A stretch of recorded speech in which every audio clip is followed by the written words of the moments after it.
Keith, something that was fresh in my mind as you were just doing your last slide about things to consider if I'm working with a blogger. Let's say I'm a brand or a destination and I've never done it before. What's my first step? Do I go to Google? Do I type blogger in? How do I find these brilliant bloggers if I don't know? All of the above. You Google, for sure. Go to travel blogger conferences, go to trade shows, WTM, ITB. Actually, the big trade shows are great places to find bloggers because the ones who are there are the ones who take it really seriously and want to meet with the industry. So it's a good fishing ground, I would say, for bloggers. And well, reach out to us, to Y Ambassador. I mean, we have a huge network around the world. I think we've got about 3,000 bloggers, influencers in our network. So yeah, and there are we're not the only collective. There are in different markets, like in the UK, there are 2 other blogger collectives, like Captivate is one of them. In Germany, you have the Reise Blogger Collective, that's another collective as well. In France, you have similar. Brazil, the Brazilian Travel Blogger Collective is huge. I think they've got like close to 1,000 bloggers in their network. So depending on, you can really go into the markets and find these bloggers. And you can find them very easily just via Google. Oh, thank you. That's a good starting point. So let's open the questions to the floor. Does anyone have anything they'd like to ask our panel while they're here? Yes. Hi, good morning. This is Tim from ETOA. Thanks very much for interesting comments. Keith, can I, just thinking about the bloggers, sort of two issues were floating around my mind.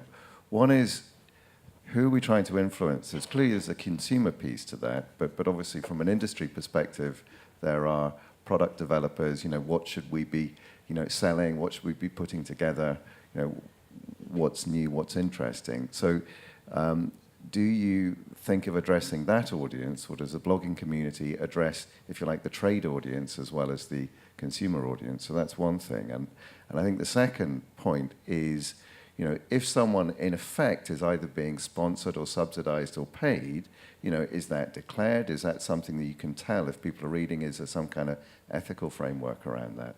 Thank you. Yeah, the first question. Bloggers obviously reach out to consumers. So the main point there is that they're trying to influence the decision making of consumers. But at the same time as well, bloggers work a lot, obviously, with the industry. So I think it's on the industry level. It's basically about partnerships, and then like through the blogs. Through their social media channels, it's about influencing consumers. The second point is about ethics, basically. I think that's what you're talking about. Bloggers disclose. I think this is something that we at iAmbassador, but also in other collectives as well, focus on very much, and we just try to hammer the message through every time we get that you have to disclose the relationship. You have to disclose whether you're staying in a hotel and the stay was sponsored, or you got a free flight, or you actually paid to do this campaign. This content was created as part of a campaign.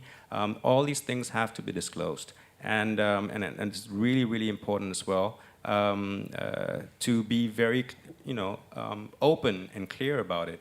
And for me as a blogger with my blogger hat on, I've never had a reader turn around and say, yeah, you're saying good things about this hotel because you got a free stay there. I've never had that. I think, as a blogger, your most important asset is your reader, and you do not want to jeopardize the trust relationship you have with that reader. I think it's perfectly fine to say, I stayed at this hotel for free, and I'm writing about it. And the reason why I'm writing about it is because I had a great time there, and this is my true and honest opinion. And you have to make that clear. And once your reader reads that and says, okay, well, yeah, you got a free stay there, but you've written a really glowing report about it must be good. So the point is, be very transparent about that. And actually, at the Social Travel Summit 2 years ago, I think, at STS in Hamburg. We actually, part of the think tank that we had was coming up with a code of ethics. So we got the industry and influencers together to think about, what elements should go into a blogger code of ethics. And we actually came up with a code, and which can be found both on the iAmbassador and also on the Social Travel Summit website. And I see that more and more bloggers are actually putting up this code of ethics on their blogs as well. It's been translated into different languages. So yeah, and I think that's really important as a blogger. I mean, it's your integrity that's on the line, and it's very important to protect it. Thank you. Anyone else? Thank you. Linda Hayden, also from ETOA. Just following on from what Tim said, and for Keith again, could you tell us when you have been, instructed as a blogger to go and comment on a hotel or whatever it might be, and you found it appalling? Did you say that? Been there. No. Okay. Well, what I have done is, there are bloggers who do it in different ways. There are bloggers who write about the good and the bad. And there are bloggers who choose not to write about the bad experiences. My policy is my blog is called Velvet Escape, and this is my excuse, actually. My blog is called Velvet Escape, and it just does not fit the brand Velvet Escape to write about something crappy. So I don't consider myself a TripAdvisor. What I do is I would go back to, if it's like a campaign, for instance, and you're sending bloggers to your destination, I would go back to the tourism board and say, look, this hotel is really rubbish, or this restaurant was really crap. You do not want to send another journalist or a travel blogger to this hotel or restaurant. So I think that's valuable feedback to the DMO as well. So, but I'm not going to go and say, and lie and say, oh, this hotel is fabulous. No, I've been in a situation before where a hotel was like really. I mean, they trolled me on my Facebook page as well. I was like, I was in a destination and I'd put up a photo about different hotels or short videos and stuff like that. And this hotel actually, under one of my photos of another hotel, said, how about us? You didn't mention us. I'm like, yeah, because I just deleted the comment. And I said, you know what? I'm just going to ignore this happened because, I didn't like your hotel, so I'm not going to say anything about it. Why should I promote something where I had a lousy time at? So, yeah.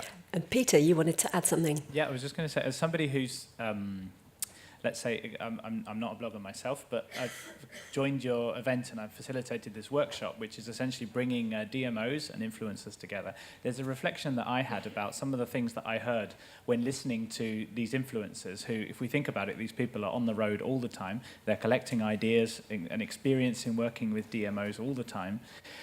It's that many of the things that they were saying in their experience of working with DMOs and putting together visits is that it was starting to show some of the wider shifts that I was talking about in my presentation. So even if we think about it, it's a particular section of tourism marketing, but when you hear from these people who are on the road all the time and dealing with DMOs all the time, it was interesting to hear them talk about the way that the hotels and the different attractions needed to get better at their social media themselves.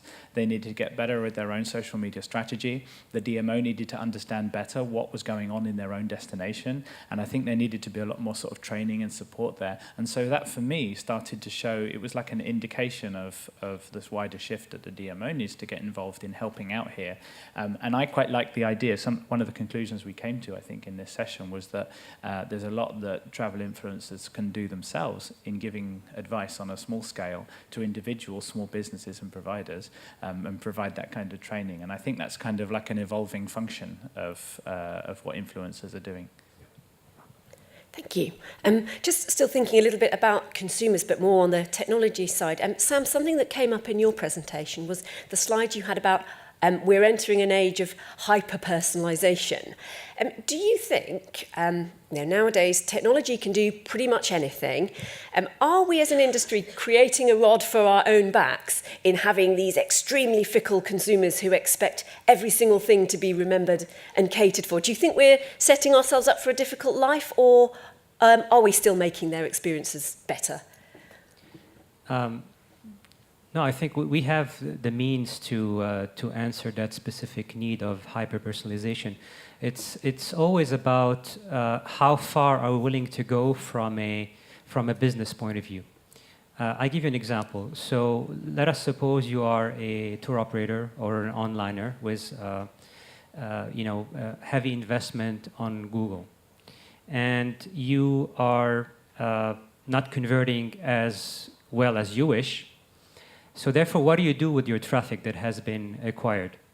Are you better off reselling it and therefore potentially promoting products from competitors on your website? Or are you willing to take the risk to lose the money that you have invested on Google and at the same time lose the consumer? And it's not a technology decision, it's more of a strategy decision. So the big onliners today, the big giants, the reason why they have acquired a lot of meta searches, a lot of other onliners is simply to decrease cost per click. That's not the only reason, but that's one of the main reasons.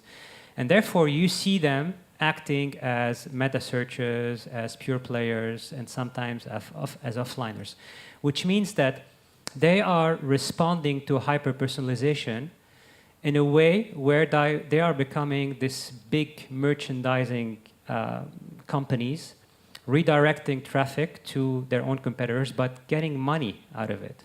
So if I'm paying 0.5 cents to Google, if it's not converting, am I not better off reselling that qualified traffic to someone else?